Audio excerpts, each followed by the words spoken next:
তো বন্ধুরা দেখতেই পেলেন, কবজির জোর চাই, কবজির জোর। কারণ এই আলুটাকে এতক্ষণ ধরে কনস্ট্যান্টলি এইভাবে উল্টে পাল্টে রান্না করাটা সত্যি খুব চাপের।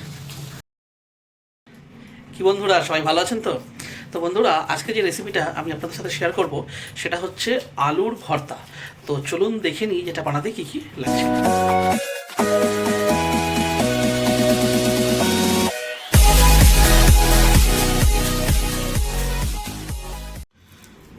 তো দেখুন বন্ধুরা, এখানে নিয়ে নিয়েছি পেঁয়াজ, দেখুন কুচি করে নিয়েছি। আর এখানে নিয়ে নিয়েছি রসুন, এটাও কিন্তু কুচি করা।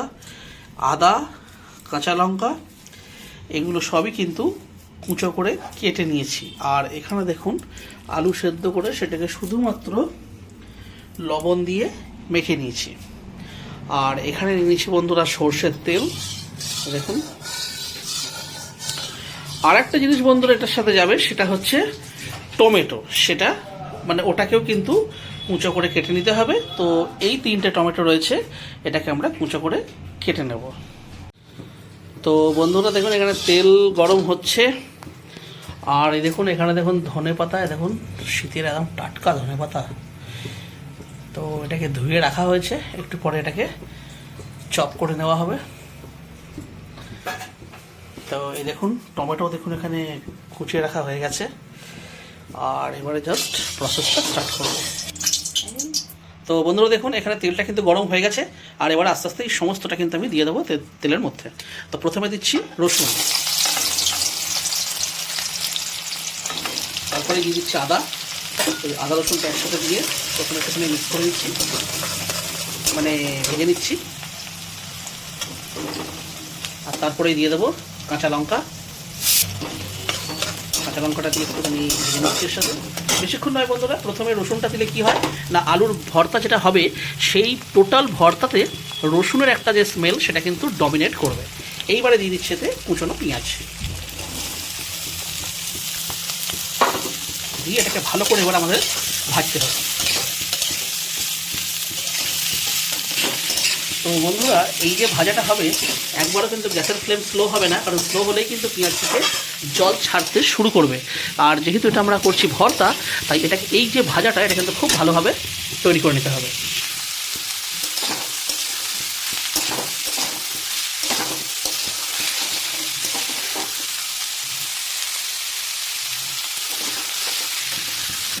তো বন্ধুরা দেখুন, এখানে আমাদের কিন্তু প্রায় 10 মিনিট মতন ভাজা হয়ে গেছে। আর এখনও কিন্তু ভাজা আর একটু হবে, দেখুন পুরো পিঙ্ক কালারের হয়ে গেছে এটা। তো বন্ধুরা, যেহেতু এটা হচ্ছে আলুর ভর্তা, তো সেহেতু পেঁয়াজটা আর একটু ভাজা ভাজা হবে। তারপরে আমরা এতে মিশিয়ে দেবো কেটে রাখা টমেটোর টুকরো।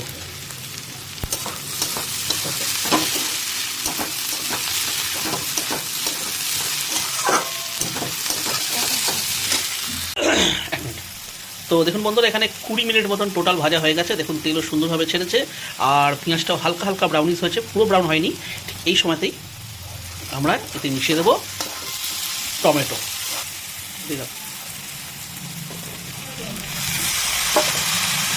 বন্ধুরা, যেহেতু টমেটো দেওয়া হয়েছে, এখনই দিয়ে দিচ্ছি লবণ।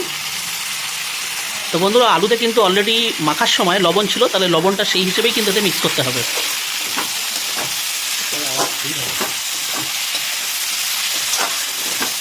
দেখুন, এটা কিন্তু হাই ফ্লেমে ভাজা চলছে। তো বন্ধুরা দেখুন, এতে কিন্তু টমেটো মেশানো হয়ে গেছে, লবণও মেশানো হয়ে গেছে। এবার আমি কী করব, ফ্লেমটাকে একটু স্লো করে দেবো আর দিয়ে দেবো ঢাকা চাপা, তাহলে টমেটোটা তাড়াতাড়ি সেদ্ধ হয়ে যাবে। তো বন্ধুরা দেখুন, এখানে আমাদের ধনেপাতাটাও কিন্তু কুচিয়ে নেওয়া হয়ে গেছে। আর এদিকেও দেখুন হয়ে গেছে প্রায় 10 মিনিট। এই দেখুন টমেটোগুলো প্রায় কিন্তু সেদ্ধ হয়ে গেছে। এবারে জাস্ট এই যে খুন্তি দিয়ে যেটুকু যা রয়েছে এইভাবে পেস্ট করে দিলেই এটা কিন্তু রেডি হয়ে যাবে। তবে বন্ধুরা, আর কিন্তু ঢাকা চাপা দেবো না। এইবারে দেখুন গ্যাসের ফ্লেমটাকে হাই করে দিচ্ছি। আর এইভাবেই এখানে প্রায় 5 থেকে 10 মিনিট আর একটুখানি এটাকে ভেজে নিতে হবে।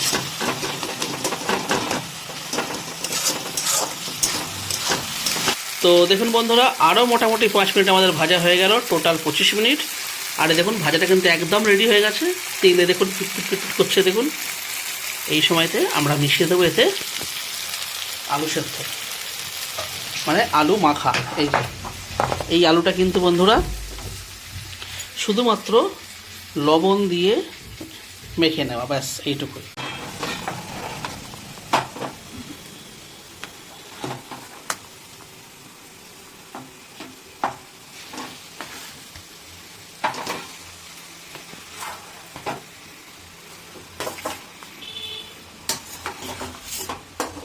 দেখুন এখানে আমরা গ্যাসের ফ্লেমটাকে হাই করে নিচ্ছি, আর এবার এটাকে এর সাথে মিক্স করতে হবে, মানে যে মশলাটা তৈরি হলো তার সাথে আলুটাকে ভালো করে মিক্স করতে হবে।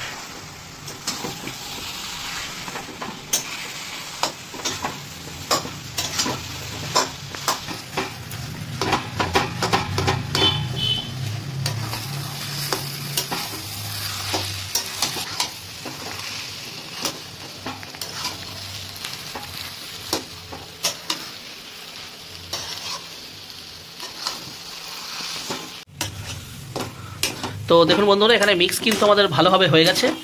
আর এইবারে বন্ধুরা এটাকে ভালো করে একটুখানি মানে আলুর যে একটা কাঁচা গন্ধ, সেই কাঁচা গন্ধটা চলে যাওয়া পর্যন্ত আমাদেরকে একটু হাই ফ্লেমে কিন্তু এটাকে এইভাবেই ক্রমাগতভাবে মিক্সিংটা কিন্তু চালিয়ে যেতে হবে।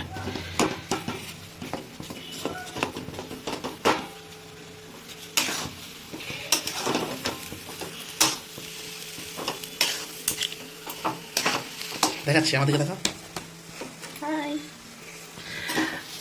তো বন্ধুরা দেখতেই পেলেন, কবজির জোর চাই, কবজির জোর। কারণ এই আলুটাকে এতক্ষণ ধরে কনস্ট্যান্টলি এইভাবে উল্টে পাল্টে রান্না করাটা সত্যি খুব চাপের। 2, 3 স্টার্ট। তো বন্ধুরা দেখুন, এখানে আমরা লবণটা টেস্ট করলাম, লবণটা আরেকটু প্রয়োজন ছিল, তো লবণ আরেকটু আমরা এর মধ্যে মিশিয়ে দিচ্ছি, দিয়ে এটাকে ভালো করে এর সাথে করে দিচ্ছি মিক্স। ফ্লেমটা কিন্তু দেখুন হাই রয়েছে।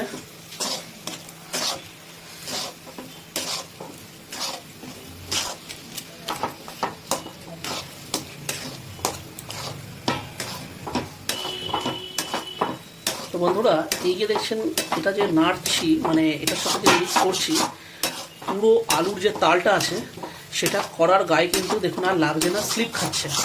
তার মানে কিন্তু আমাদের আলুটা সম্পূর্ণভাবে রান্না হয়ে গেছে। আর এবারে বন্ধুরা খতম করার আগে আমরা এতে মিশিয়ে দেবো ধনেপাতা। দেখাচ্ছি আপনার।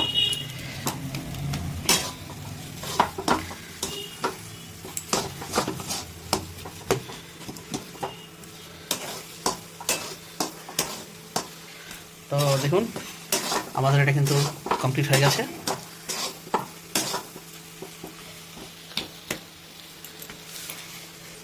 তো বন্ধুরা যেহেতু আমাদের ধনেপাতাটা এর উপর দিয়ে ছড়াতে হবে, তো এটা দেখুন আমরা গায়ে, মানে কড়াইটা তো রয়েছে এখন পুরো গরম, তো সেহেতু কড়াইয়ের গায়ে দেখুন ভালো করে এটাকে চিপকে দিচ্ছে দিকে, যাতে আমাদের ধনেপাতাটা ছড়াতে সুবিধা হয়।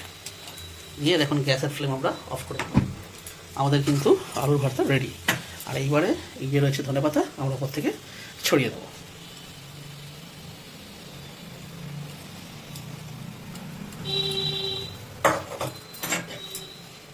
এটাকে ভালো করে সাথে মিক্স করছি। এবার দেখুন